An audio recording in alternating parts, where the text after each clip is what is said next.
A'udzubillahi minasyaitonirrajim. Bismillahirrahmanirrahim. Assalamualaikum warahmatullahi wabarakatuh.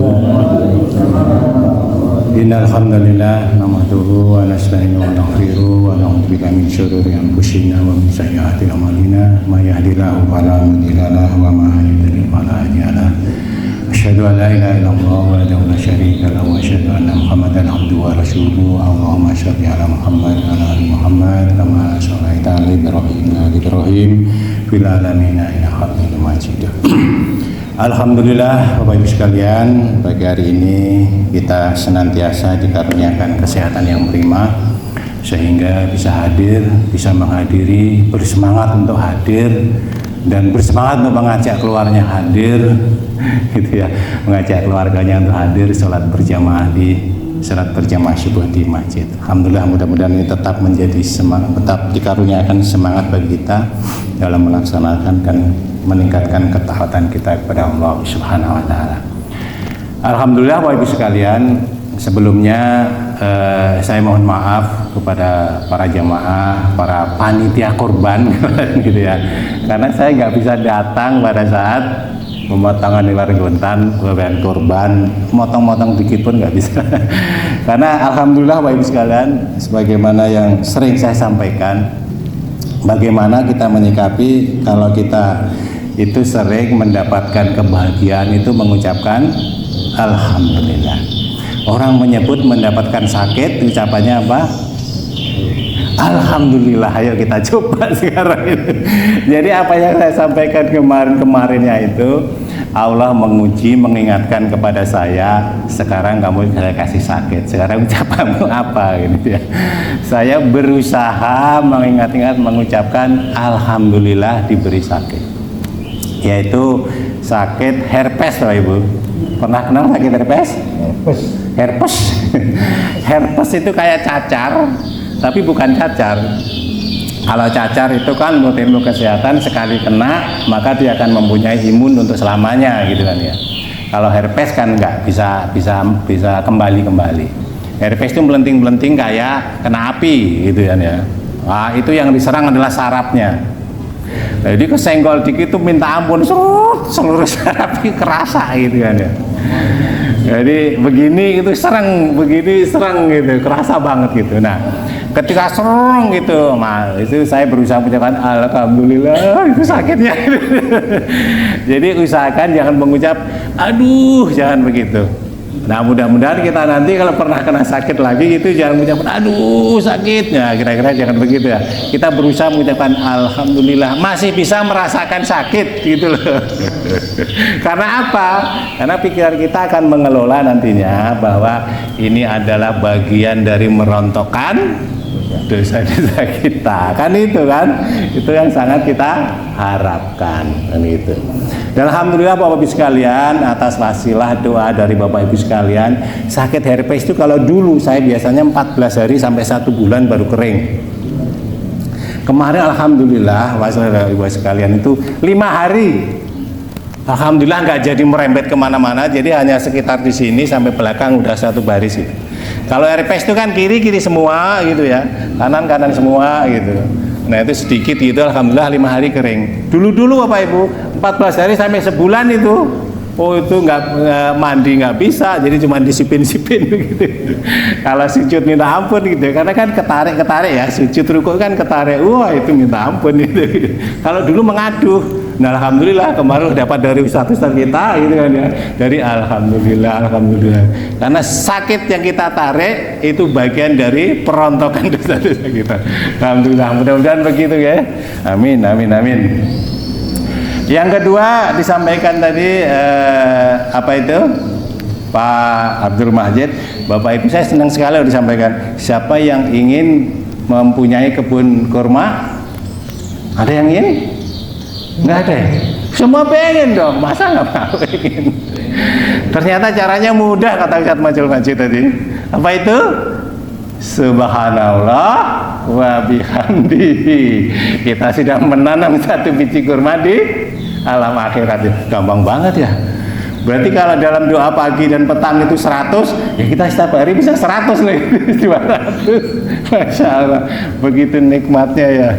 Tapi kadang kita lupa, maka kita usahakan sekali lagi. Jadi belum yakin. Mudah-mudahan dengan berbagai hal nanti saya akan melanjutkan share saya tentang pengelolaan otak. Kita akan mulai kuliah kita tentang neuroscience gitu ya. Kata orang-orang pintar itu begitu katanya, neuroscience. Ini apa Bapak Ibu sekalian? Nanti berhubungan dengan bagaimana kita mengelola emosi kita. Bagaimana kita mengelola traumatik pada diri kita yang disebutlah psikotraumatik gitu ya. Terus bahasanya susah, pokoknya sakit hati lah gitu. Bagaimana kita mengelola sakit hati kita? Jangan sampai sakit hati kita justru merongrong diri kita sendiri. Orang yang kita sakitin hatinya cengengesan terus. Kan ya gimana ya, kita tambah rusak, yang sono cengengesan terus. Nah, bagaimana kita mengelola itu? Yang kedua, bagaimana nanti mengelola emosi itu dalam hubungannya kita bersuami istri. Karena kita tahu dan dijelaskan bahwa antara laki-laki dan perempuan adalah berbeda, sehingga otaknya berbeda, pola pikirnya berbeda, kemudian emosinya berbeda, apalagi ditambah sukunya berbeda. Suku Jawa dengan suku Padang, dengan suku Medan, dengan suku Batak, kalau nikah itu harus banyak sekali belajar gitu kan, karena perbedaan adat istiadat. Adat istiadat kan dari kecil kita mendapatkan itu.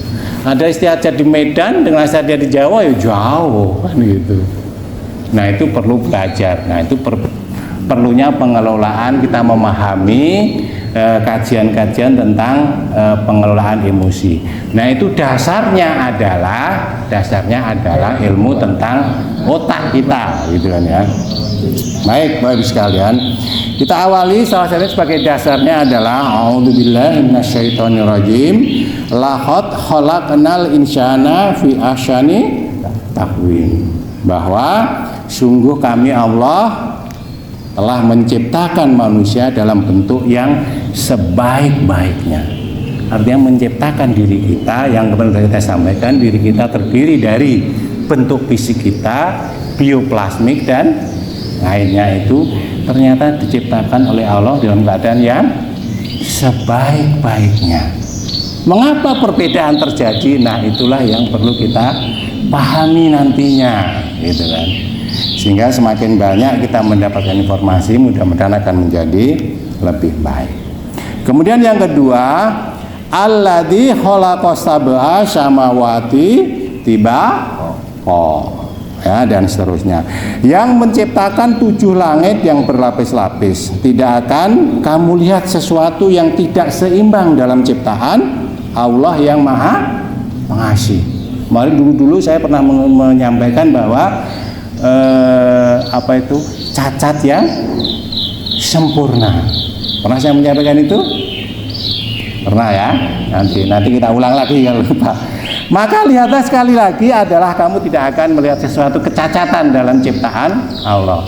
Nah, perbedaan-perbedaan tadi secara pikiran kita kadang itu menimbulkan cacat ciptaan. Padahal yang menciptakan kan Allah. Dan tidak cacat kan, itu sebenarnya adalah sempurna. Sempurna apa?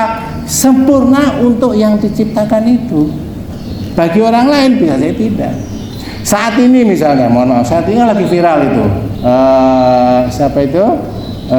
Aryani ya, yang tahu Aryani yang dari Jogja itu, yang suaranya menggelegar dahsyat itu. Sampai pertama kali di Amerika Idol itu kan dia mendapatkan champion buzzer gitu misalnya.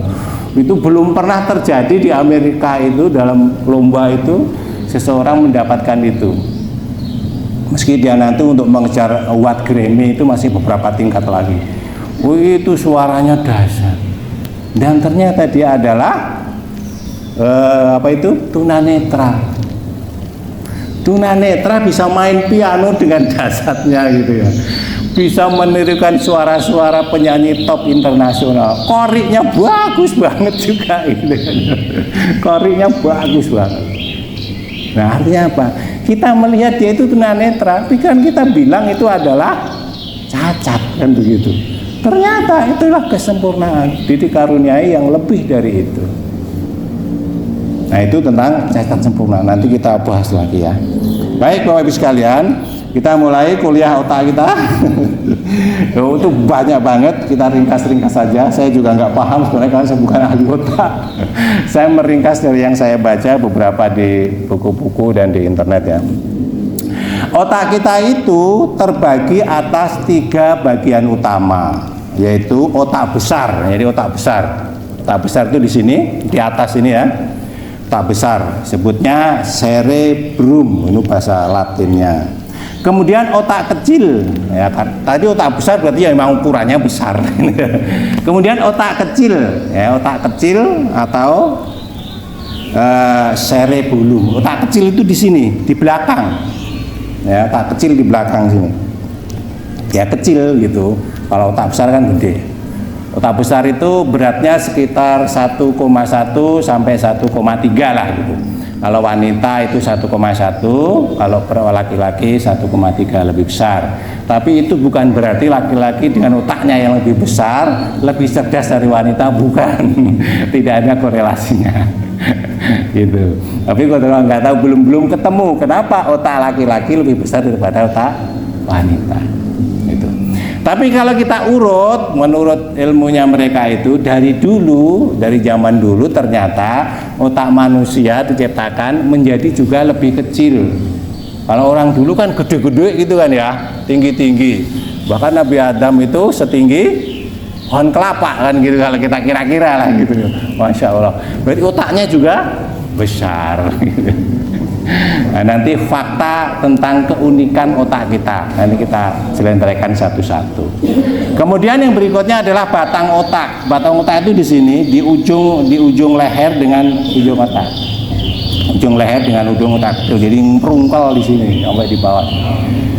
Jadi otak besar, otak kecil, batang otak kan begitu. Nah, otak besar itu terbelah menjadi 2. Jadi sini disebut sebagai otak kanan. Bapak sering mendengar otak kanan dan otak kiri? Ya karena memang terbelah otak kita. Jadi antara otak kanan dan otak kiri. Otak kanan adalah berhubungan dengan saraf-saraf dan pergerakan bagian kiri. Gitu.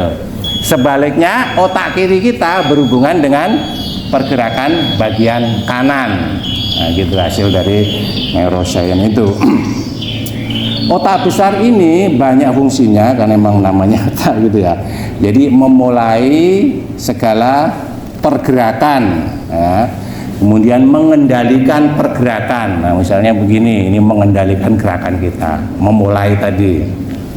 Kemudian berpikir tentang analitik, berpikir tentang emosi kita, nanti di atas ini kita akan bahas nanti. Kemudian menyelesaikan berbagai masalah, juga belajar. Nah, kalau kita belajar mengkaji seperti ini berada di otak depan kita. Jadi otak besar ini bagian frontal, bagian depan. Nah, ini bagian tempat belajar kita. Makanya kalau kita pusing anak-anak belajar itu begini, aduh. Jadi nggak ada pusing itu aduh, itu nggak ada. Jadi rata-rata aduh itu yang dipegang sini. Karena disinilah bagian otak belajar kita, bukan bagian keseimbangan. Nah, keseimbangan nanti bagian otak kecil ya. Nah, ini berada di otak besar, ini ada lapisannya. Otak besar ada lapisannya. Lapisan luar itu adalah disebut korteks seluler, itu bagian luarnya. Kemudian bagian dalamnya ada lagi lapisannya itu. Kemudian otak bagian dalam tadi, yang luar tuh tadi untuk ilmu-ilmu segala macam itu, termasuk emosi di situ.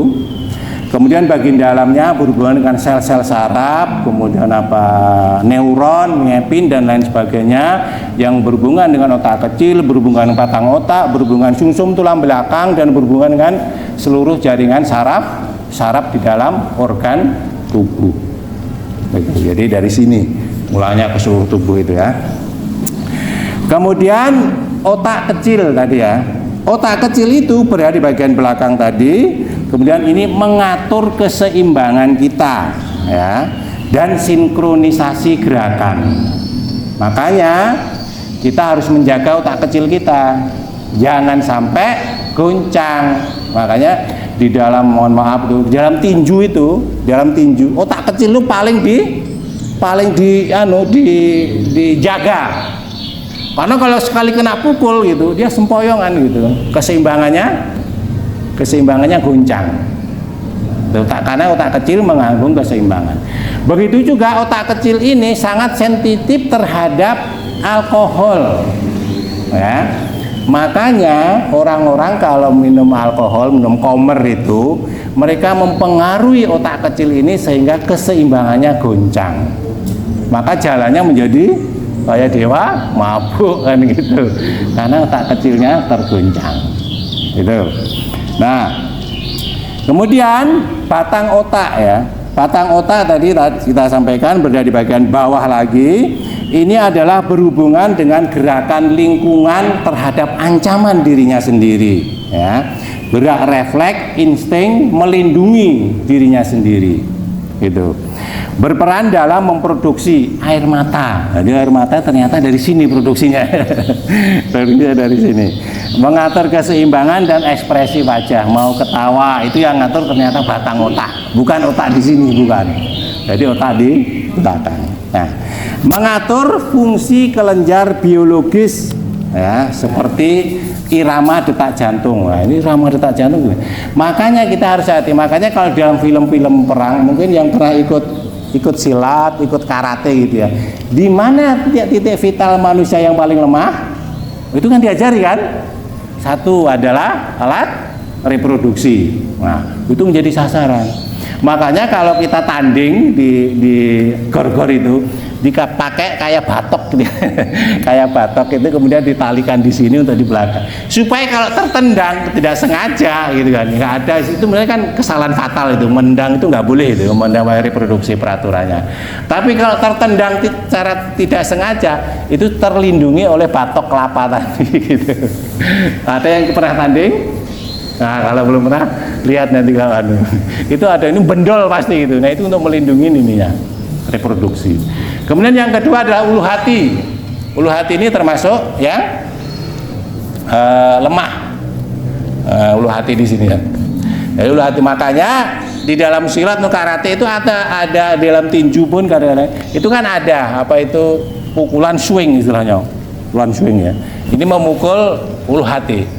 Kalau ulu hati terpukul, ini sekat rongga dada tidak bisa bergerak dengan bebas, bisa mancep begini atau ini berhenti sehingga gitu orangnya itu magep-magep. Nah, ini makanya berbahaya. Yang selanjutnya ada tenggorokan. Nah, ini kalau ilmu Cina ini tenggorokan gitu, pakai ini gitu kan ya. Maka ini dilindungi. Berikutnya adalah bagian belakang, otak bagian belakang, otak kecil dan batang otak. Ini selalu dilindungi kalau di dalam pertandingan silat gitu. Jadi orang pasti begini gitu, ya kan? Apa melindungi? Nggak ada, jarang yang begini, jarang. Kuda-kuda begini jarang gitu. Kira-kira begitu. Itu berhubungan itu. Nah, otak ini tadi batang otak itu dalam yang lain disebut sebagai otak reptil. Kenapa disebut otak reptil? Itu kerjanya adalah mirip seperti otak reptil. Otak reptil itu reptil, ular, apa segala macam. Yang bisanya hanya dua fungsi, yaitu menyerang atau lari. Nah, di sini kerjanya batang otak. Misalnya ada ular. Ular itu sebenarnya kalau ketemu manusia dalam jarak jauh, apakah dia menyerang? Tidak, dia lari. Itu keputusan dia. Tapi kalau begitu ekornya kita injek, apakah dia lari? Enggak, dia matok, kan begitu. Nah, itulah otak reptil. Manusia kalau keinjek apa ngomong, ya wis nek no matur nuwun diinjek ada? Enggak ada kan? Jadi sama. Kedua, tiba-tiba kita lewat rumah, anjing tetangga keluar. Nah, iya kan? Otak reptil kita bekerja langsung itu. Apa yang kita lakukan? Lari. Itu otak reptil ya. otak reptil. Jadi berhubungan dengan keselamatan diri kita. Dan bekerja otak reptil kan super kilat, sehingga kadang kita bisa melompatin pagar yang kalau biasa kita, kok aku tadi bisa ya melompatin pagar dikejar anjing kan gitu kan. Larinya sifat kuping kalau orang Jawa itu, kencang bisa melompatin pagar tinggi yang biasa kalau kita nggak mungkin bisa lah katakanlah gitu. Itu otak reptil kita. Nah, berikutnya bagian yang penting diketahui adalah kelenjar pituitary. Kelenjar pituitary itu beradanya di ini. Jadi antara alis kita ya, di tengah-tengah ini kemudian masuk ke tengah. Ini kelenjar pituitary. Fungsinya apa? Kelenjar pituitary itu dia akan merangsang membangun pengeluaran hormon-hormon di dalam tubuh. Termasuk di sini adalah hormon sakit, hormon senang, hormon bahagia, hormon persepsi dan lain sebagainya. Nah, ini yang otak apa itu bagian kelenjar pituitary. Termasuk hormon pertumbuhan. Ini salah satu nanti bagian yang terpenting di dalam kita mengelola emosi. Di dalam yang disebut nanti adalah sistem limbik kita, ya. Jadi hormon pituitary yang itu salah satunya penting. Yang kedua adalah sistem limbik. Sistem limbik itu berada di otak tengah sini, di dalamnya, di bawahnya otak besar. Ya. Itu seolah-olah itu ada rongganya gitu, menjadi sistem limbik yang tadi otak besar bagian tengah atau dalam itu kan bagian saraf-saraf dan lain sebagainya. Nah, disitulah bagian yang bertugas mengontrol rasa marah, mengontrol rasa marah. Jadi ini di sini dan bergerak ke sini, mengontrol rasa pusing, mengontrol rasa sakit, daya ingat, bahkan kejujuran, ya kan? Kejujuran, kebahagiaan. Nah, ini disebut sebagai otak mamalia. Jadi maksudnya ada juga di dalam binatang mamalia. Apa itu binatang mamalia? Ya binatang yang suka menyusui. Binatangnya biasa kita pakai kurban gitu. Itu binatang mamalia. Makanya binatang mamalia itu melindungi anaknya dengan lebih baik daripada yang lainnya. Sehingga kalau seperti itu karena kita mempunyai emosi, melindungi anak kita dan keluarga kita lebih struggle daripada orang lain. Jadi anak orang lain sakit ya cuek aja, tetangga sebelah itu kan. Tapi kalau sudah anak kita pusing aja gitu, kita sudah nggak karuan gitu.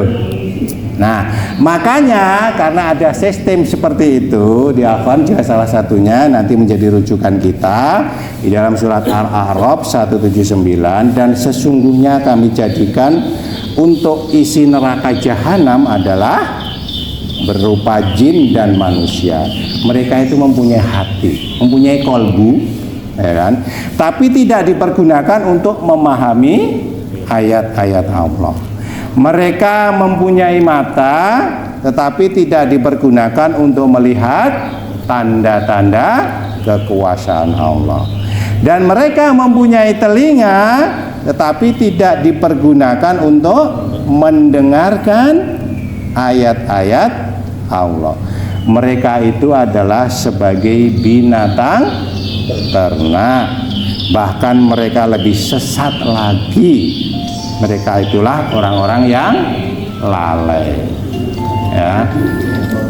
Jadi itu dasar kita mengenai tentang kuliah otak ini. Nanti kita akan lanjutkan fakta tentang uniknya otak kita. Baru berikutnya nanti kita lanjutkan perbedaan otak manusia laki-laki dan otak manusia perempuan. Berikutnya lagi baru kita ngomong tentang bagaimana mengelola emosi setelah paham dasar-dasarnya. Begitu Bapak Ibu sekalian, kebenaran datang dari Allah Subhanahu wa taala, kekurangan kesalahan karena kefakiran saya.